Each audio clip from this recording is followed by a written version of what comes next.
se chike to kanyo be milose budget to kanyo gin ma kawo pach jopiny kata ma ewi budget gin ma giwuothe kuonde chung'ute bura mang'eyo ni skul ma kamarach maber ma rem nitie koro gin ma kawo pach jopiny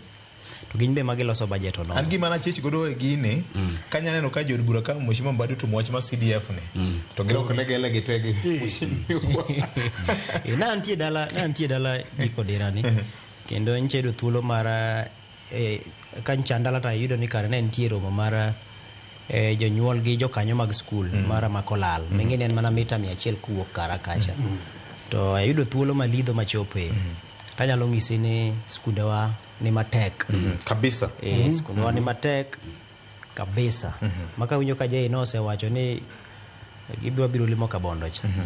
kamara kungu chak kuong nudonyo na moko bwana ni ejeje jamu Samaria mwana kilo milioni 5 kutrate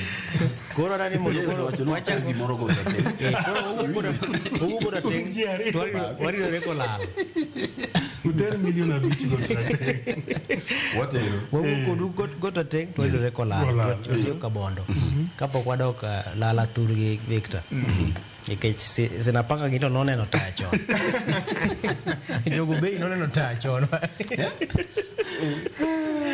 jomondo nomondo neno tacho jegi nene joma digi watch sikul sari ngoteka njo kanyanam sari ngoteka ken korimbi wacho ni ting nitiere luot jood bura nikech budget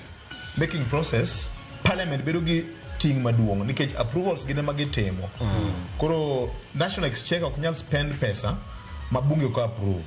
gin ting ni elwetgi e chakruok mar loso chike e kawo pach jopiny e loso budget keto rameny mar ng'iyo ni to itiyo gi pesa yo machalo nade kech kata ko wacho ni nitiere mibadhi ni nitiere skunde moko 33 ma gin nyawawa ma gionge to gintie to gionge be budget iketo ne gitiyo go to kidhi to samoro en mana side bonde bo keto skul onge ama samoro skul ioro ne pesa lakini gik mitimo gi pesa ne skul kanyo be king'iyo to ok nere koro magi pod gin magi kete rameny nikech gin kanyo moting'o komiti ma bende ng'iyo kaka itiyo kod omenda mag jopiny kanyo moting'o kanyo bende ma kata Auditor General chiwe report mare gin be magi chako luwo bang' report mochiwo Auditor General koro ting duto ni od bura ero kama nanye Senior J Bonyo Fred Governor kanyakla kod Nyakwar Perez sao mayo wangwa